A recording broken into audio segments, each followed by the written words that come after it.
From logos to leases to looming market predictions, today we're unpacking stories that show just how unpredictable housing and consumer sentiment can be. Send it!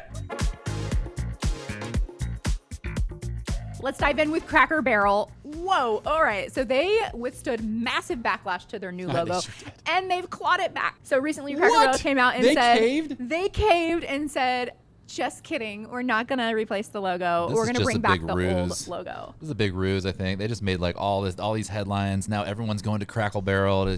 Cracker Barrel. Crackle Barrel. Is it a PR stunt? I mean, it could be because I mean, imagine like Dude, look how many times brilliant PR move. people are saying. I mean, even I mean, there was some very high-profile people posting about this. So, I saw it everywhere. It went like, mad viral. I mean, that's free. That's free advertising. It sure is. Like, so I guarantee anyone cruising by a Cracker Barrel right now is probably like, oh yeah, maybe we should go in, and try it. It's definitely, it puts it on your radar, and your reticular activation center is like, ooh, Cracker Barrel. Like you said, you want Grandpa's breakfast. What is Grandpa's breakfast? I don't even know. Oh, it's grits, like a hash, like their potato casserole, fried chicken. You know what's really good is their trout. And really? No. Oh, I was like, what? I'm like, and their sawmill gravy, right? Like down to like I have their names and stuff. You even know the name, the sawmill gravy. And the potato casserole, it's off the chain. Well, their post on X announcing that they were rolling back the new logo has 25 million views as of today. Yeah. That's insane. That's what I'm saying. Like, how do you double down on that and stay in the headline, right? Because it would have just, been dust in the wind if they didn't pull it back. But I will say, pulling it back, like, oh, smart. Well, it was only smart because that logo was a flop. They got all this. It was terrible. Terrible. Who? Yeah, it was worse than Charles Barkley's golf swing. It could have been a PR stunt. I mean, come on, it was a genius PR stunt. If it was a stunt, it was pretty genius. I will say though that retail is influencing these publicly traded companies like never before. Like, look what happened to Open Door. Right? Gosh, yes. Their CEO stepped down amidst the pressure from retail. Look what happened to Cracker Barrel. They're like, we're going to rebrand, and they're like, wait, no, we're not going to rebrand. Wait. Yes. Yeah, it is wild.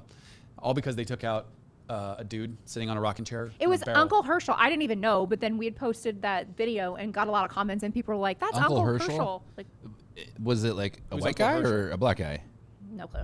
So I don't understand why the uproar about the guy. It was some woke thing or like. That's what they were being accused of going woke, and then because they redesigned the inside. But what is the woke part of it? Because Cracker, as in Cracker Whitey, right? So like they were showing a dude. So Uncle Herschel right? is a white guy, and they were saying that like he's a cracker or something, and then they were trying to get away from that. Who knows? I don't know. I mean, that's just weird. The reality is however it went down, Cracker Barrel decided it was not a good idea, and they shifted course. But in other news, from branding battles to housing battles, new Harvard research shows that rent control and certain rent policies can actually drive rents higher, not lower. Interesting Sounds stuff. like this thing called the Federal Reserve. Well, it's a big scheme. So, but I've known that for years, that rent control can drive up rent. Right. Well, but this new research just came out, and basically what it said is that tenant protections like just cause evictions and right to counsel and source of income that impacts low-income renters disproportionately. Yeah, because people don't want to become landlords.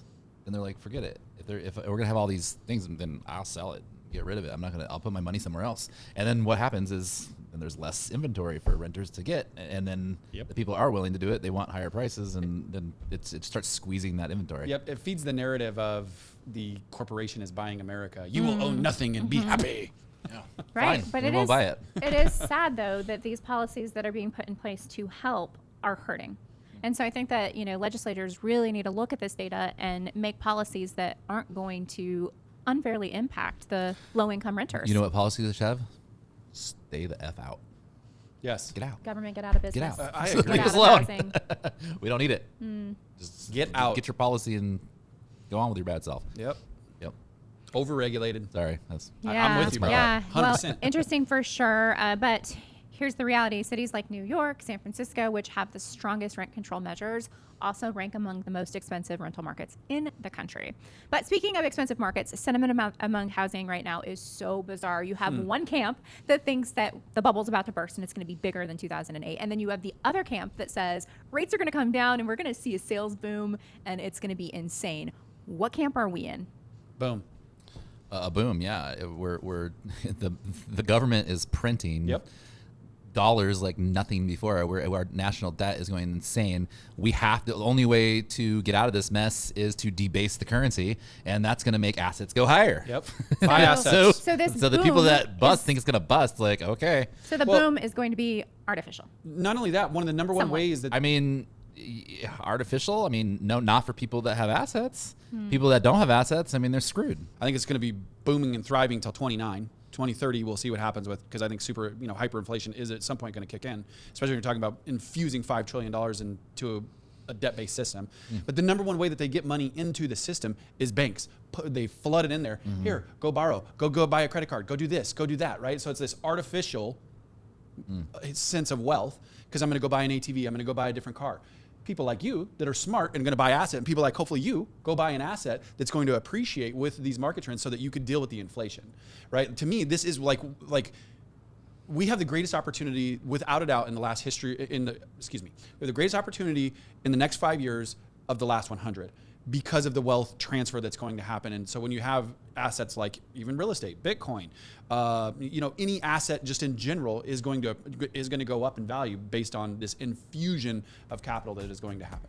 What do you think? Boom or bust? Drop it in the comments, and thanks for tuning in.